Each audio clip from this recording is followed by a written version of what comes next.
Hello, this is my decontamination video of all the instruments I'll be cleaning today. I would be wearing full proper PPE if I was in the actual hospital, but um, for now, I will be wearing gloves, goggles, face shield, and like I said, if I was in the actual hospital, I would have a full scrub set attire, and I'd be wearing gloves underneath these gloves as well. All right, so let's get started here.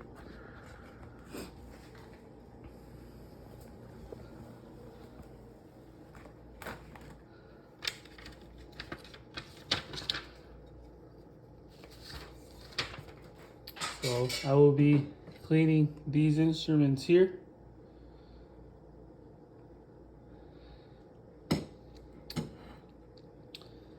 And we basically clean instruments because we want to remove all visible debris and reduce the manner of particles, microorganisms, and potential pathogens that can cause illness to the patient that the instruments are being used on.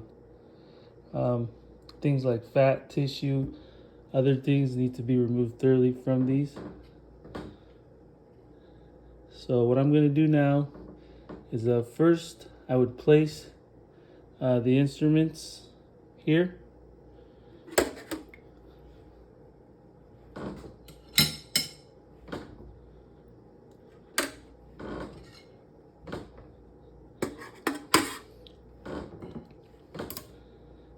So I went ahead and placed the instruments in the water here.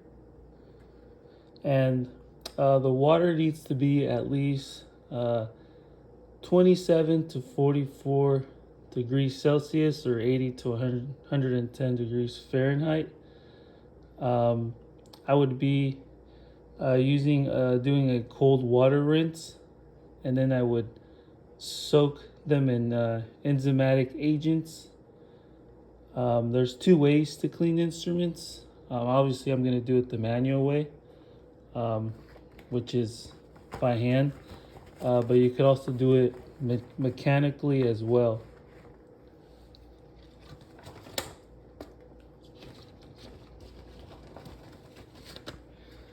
All right, so after all these steps I just mentioned are completed, we're going to rinse them manually, and they're going to be treated in either distilled, ionized, or reversed osmosis water. Okay? All right, so let's do it here.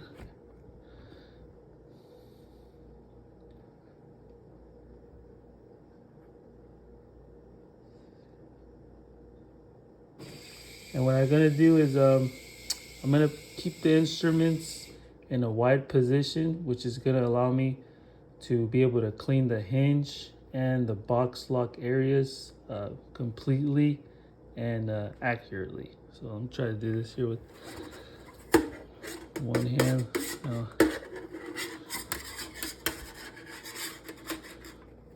I got that.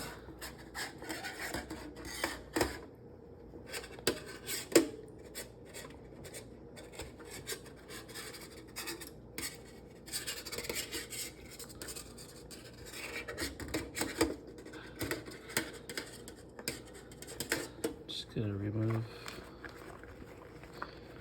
Bear with me here. I didn't have anybody to help me with the filming of this video. 1 second.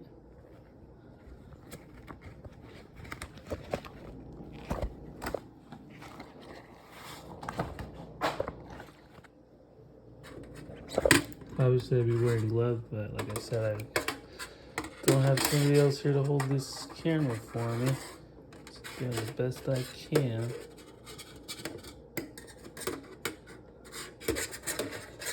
Okay.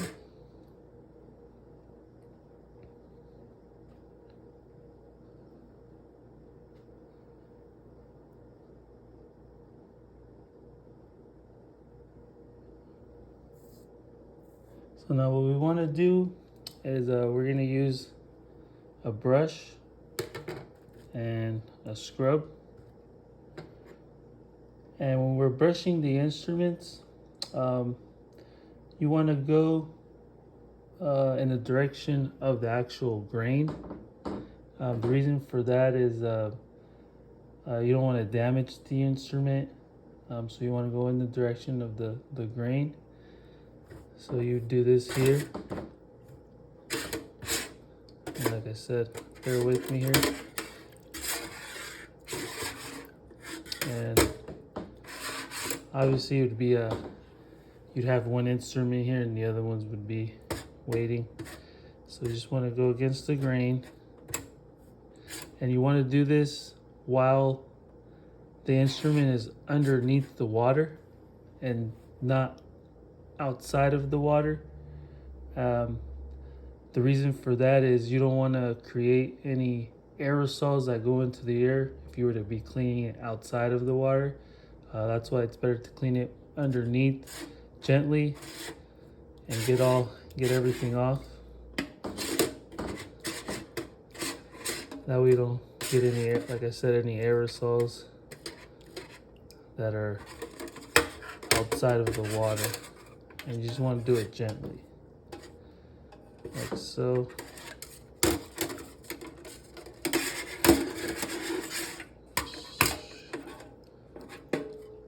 Just like that. Make sure you get all the hinges, the box locks.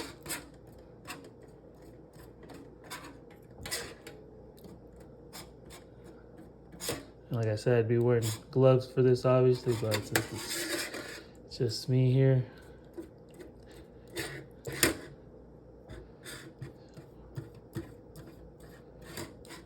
Alright, you turn that over. And again, make sure you keep them wide open.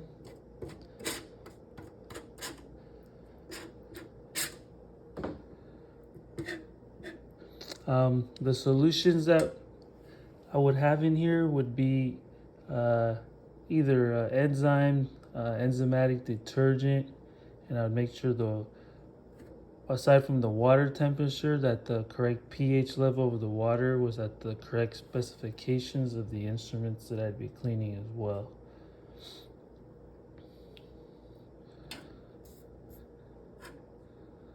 So here we go.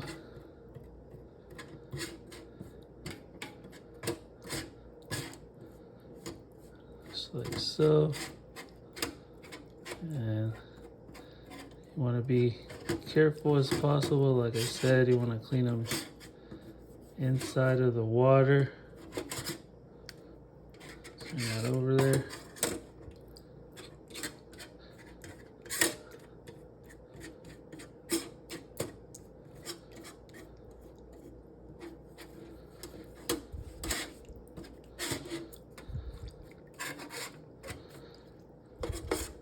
And now for the suction, obviously I would have some type of hose to insert and get all the excess things out of there, but I'm just gonna brush it here.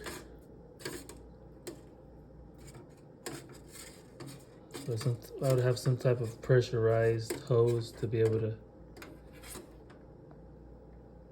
clean this accurately.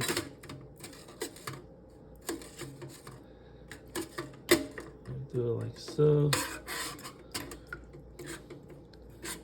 And you just want to get everything. Basically manually, you're cleaning everything to get whatever you see visibly off. This is just visible.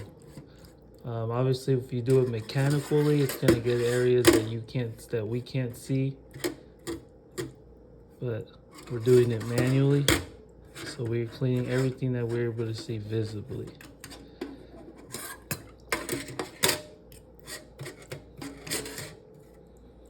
Okay, just like that.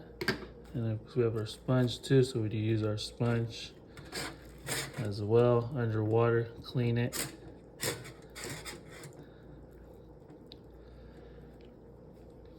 All right.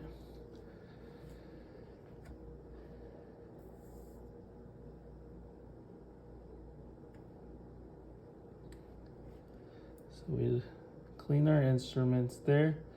After this, we would rinse the instruments manually, like I said earlier, and they would be treated with either distilled, ionized, or reversed osmosis water. So we'll go ahead and rinse these instruments manually now. Gonna go ahead and pretend like we have a different sink, of course, and we're gonna rinse them there. Go ahead and rinse them. So this is me taking it out of one sink, putting it into another. So we can rinse it manually.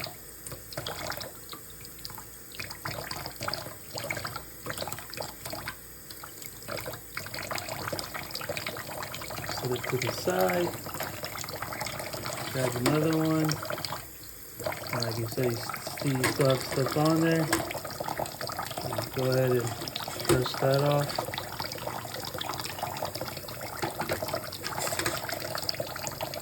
Again, you rinse it manually. That to the side. Rinse this manually. Put that to the side. Rinse this manually. Put that to the side. And afterwards, you can do the mechanical cleaning, which is going to help get everything that we couldn't see off of the instruments. After that, the instruments would be sent to the reprocessing department. Basically what they would do there is they would test the instruments for sharpness, make sure that they're able to cut as accurate as possible. They would test them for functionality. They would restore devices. So it's important that when you are cleaning the devices, that if you do see that some devices are damaged, that you make a note of that so that the reprocessing department can go ahead and make the accurate corrections on that. All right, well, that was my video. I hope you enjoyed it and have a great day. Thank you.